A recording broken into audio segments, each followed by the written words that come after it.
Chers amis, chers frères et sœurs des paroisses de Curquy-Lucent, de Moudon-Sion, du Jorat et d'Oron-Palaisieux, et vous qui nous rejoignez, soyez tous les bienvenus de la part de notre Seigneur.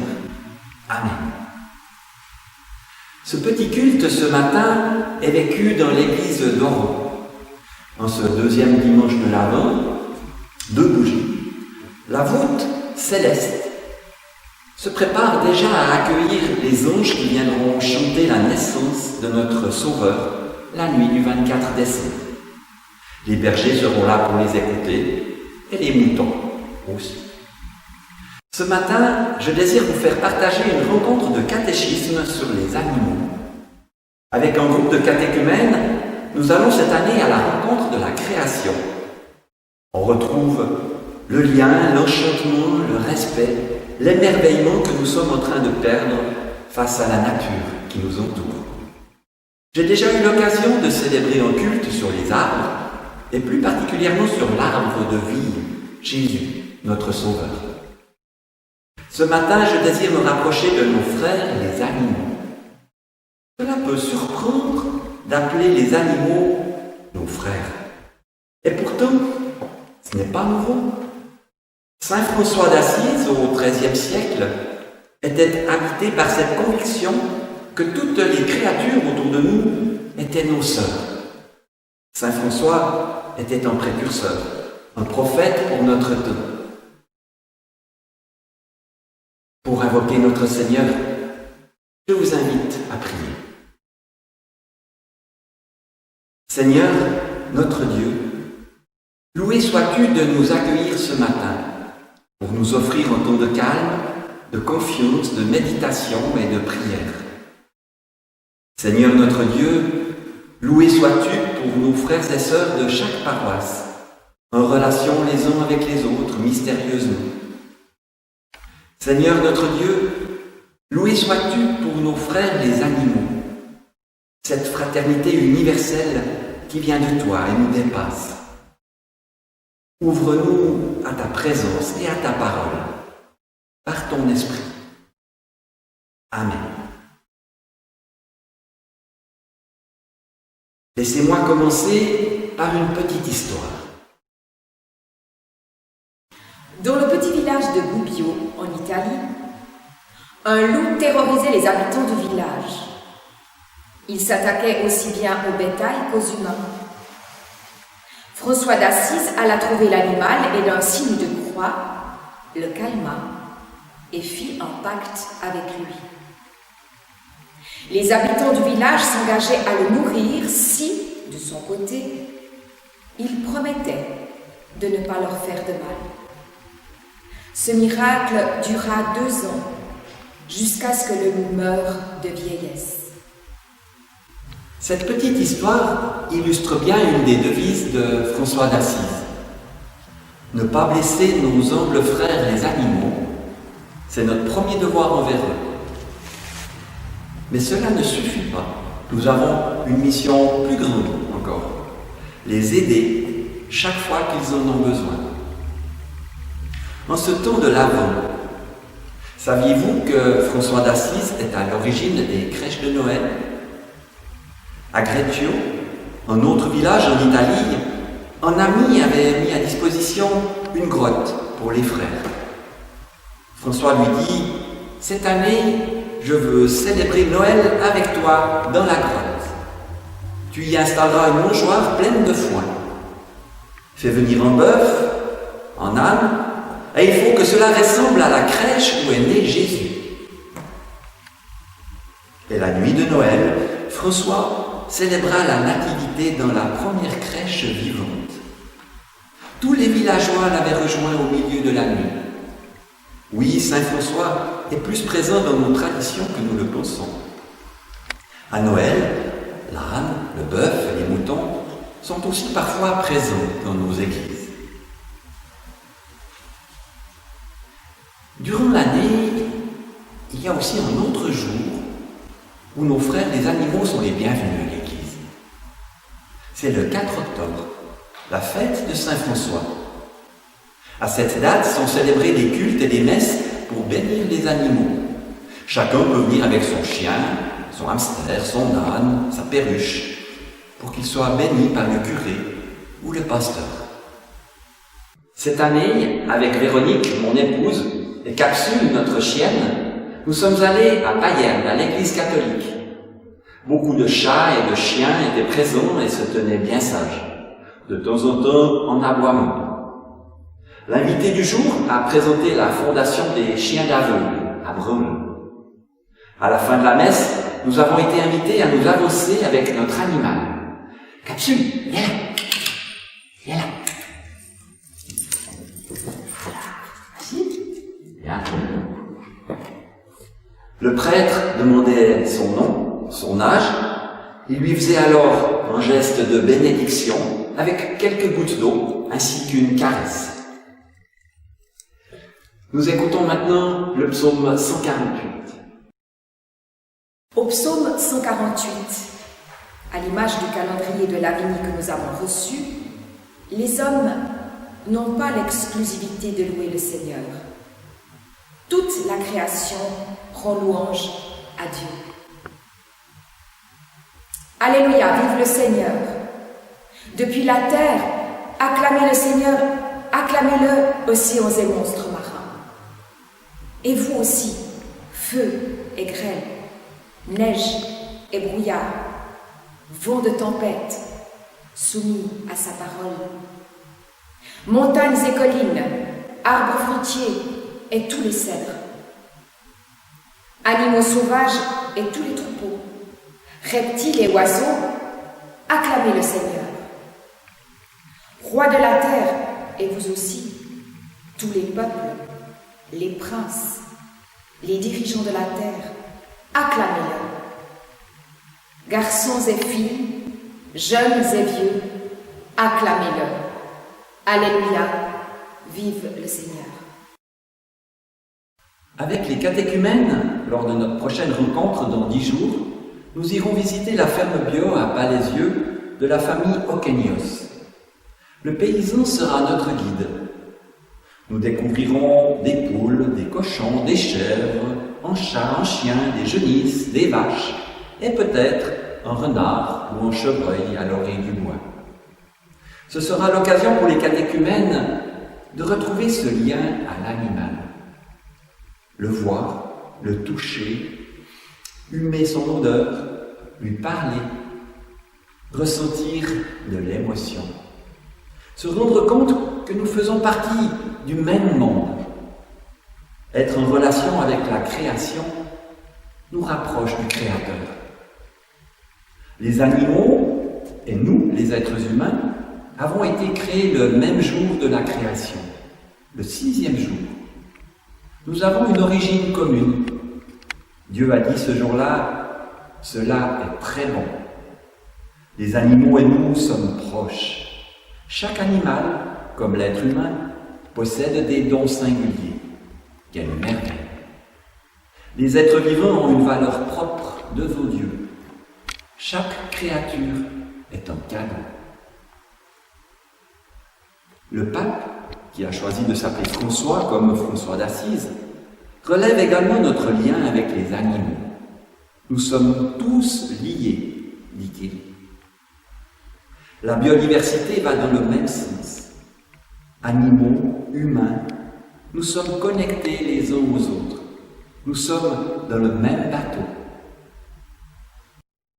Livre de la Genèse, quelques versets des chapitres 7, 8 et 9.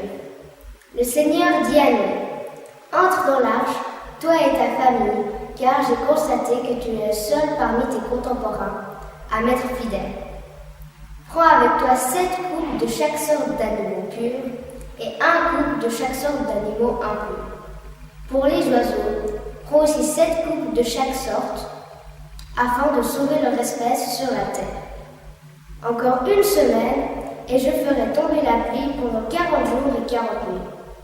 Je balayerai ainsi de la surface du sol tous les êtres que j'ai faits. » Noé exécuta tout ce que le Seigneur lui avait ordonné. La grande inondation dura 40 jours sur la terre.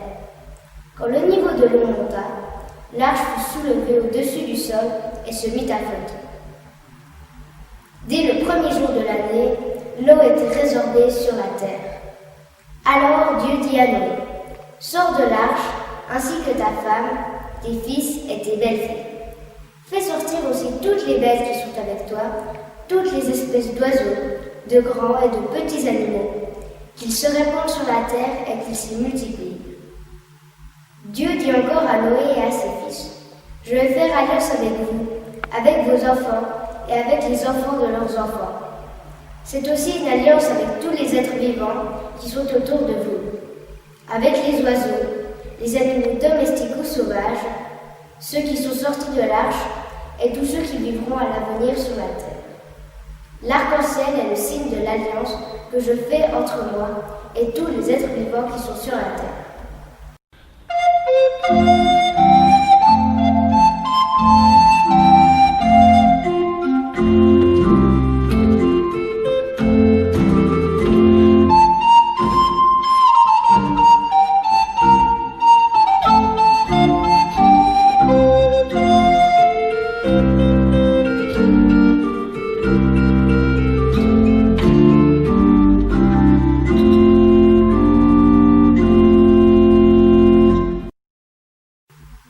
Livre du prophète Ésaïe, quelques versets du chapitre 11. Un rameau sort du vieux tronc de José, un rejeton pousse de ses racines. L'Esprit du Seigneur est sans cesse avec lui. Alors le loup séjournera avec l'agneau, la panthère aura son gîte avec le chevreau. Le veau et le lionceau se nourriront ensemble, et un petit garçon les conduira.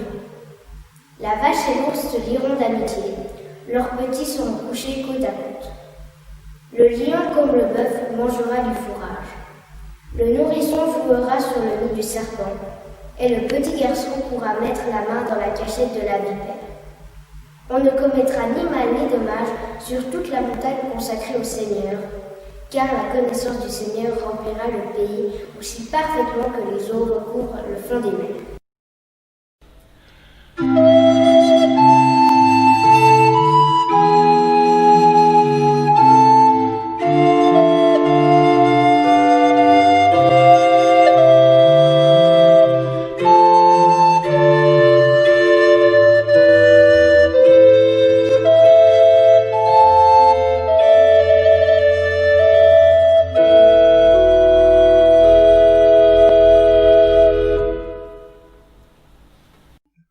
Noé, l'arche, les animaux qui entrent par couple, le déluge, l'arc-en-ciel.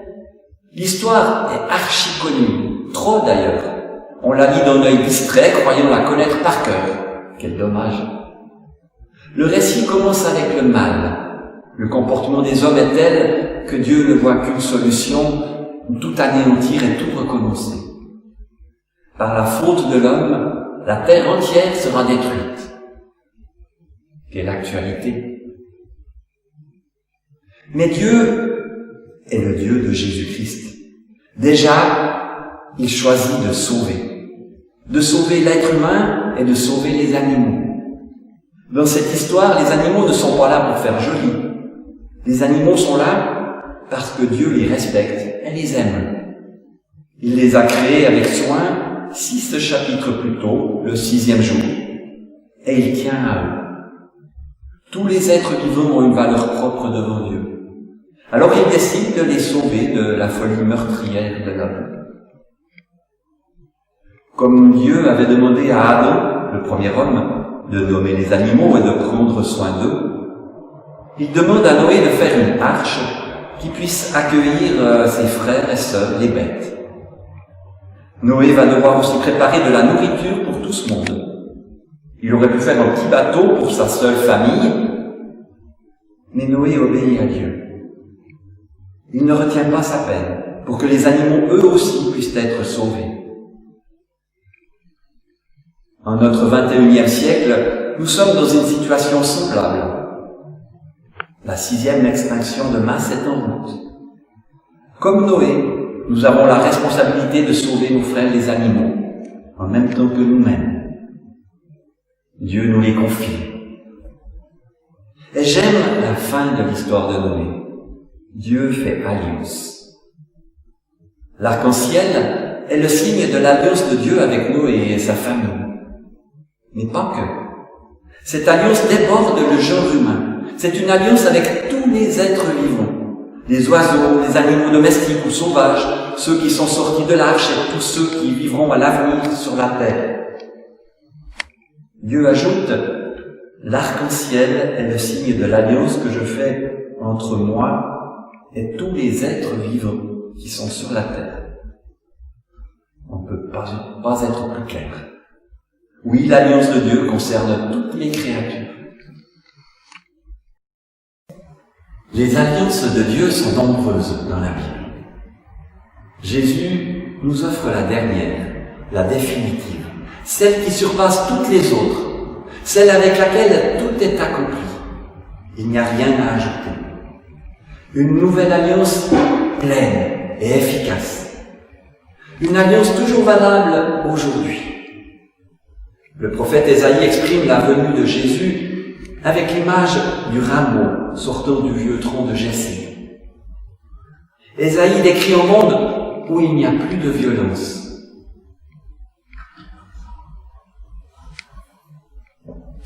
Le loup séjourne avec l'agneau, le veau avec le lionceau.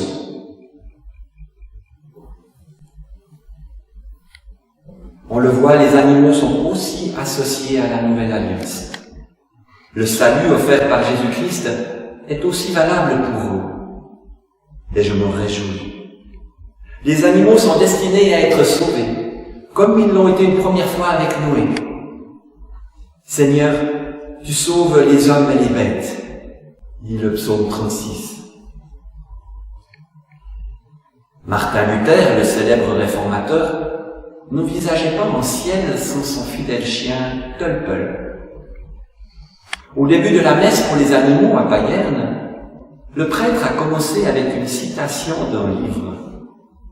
Si Dieu, à la création, prend son temps pour dire à chaque étape que tout est bon, terre, ciel, arbre, poisson, oiseau, homme, ce n'est pas pour tout effacer d'entrée à la fin du monde et ne garder in extremis que les hommes pour le royaume céleste.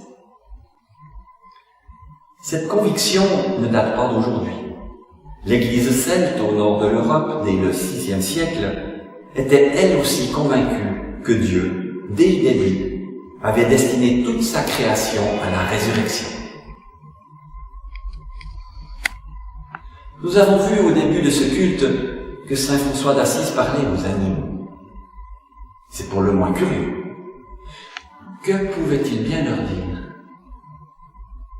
L'Évangile de Marc nous propose une réponse. Lorsque Jésus quitte ses disciples pour remonter vers le Père, il leur dit « Annoncez la bonne nouvelle à toute la création ». Les créatures, qui qu'elles soient, sont donc sensibles à la bonne nouvelle de Jésus-Christ et sont prêtes à la recevoir. Alors peut-être que saint François, en parlant aux animaux, leur annonçait la bonne nouvelle. Chaque matin, avec Véronique, quand nous lisons la Bible et que nous prions ensemble, notre chienne est couchée sur Véronique. Elle est tranquille. Je me surprends à croire qu'elle participe, qu'elle écoute. L'Évangile nous touche, et Dieu seul sait de quelle manière l'Évangile touche les animaux. Amen.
notre Père pour tous les animaux, nos compagnons à quatre pattes qui nous donnent de l'affection, les petites bêtes que l'on ne voit pas et qui permettent la vie, les animaux sauvages, source de ton dévotion.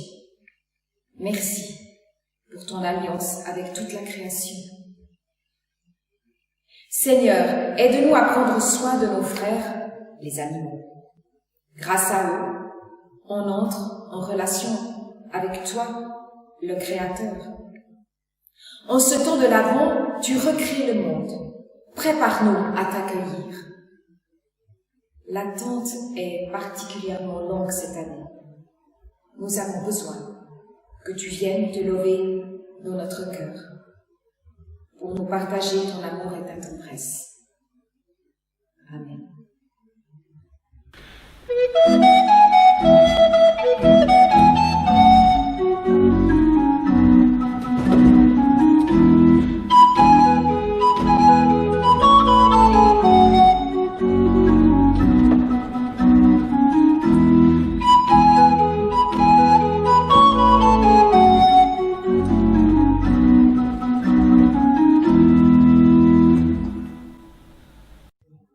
Que le Père vous bénisse, vous, ses enfants, et tous nos frères les animaux. Que l'Esprit qui souffle sur la terre renouvelle notre communion avec toute la création. Que Jésus, né dans une crèche, fasse grandir notre amour pour les créatures du 6e jour. Amen.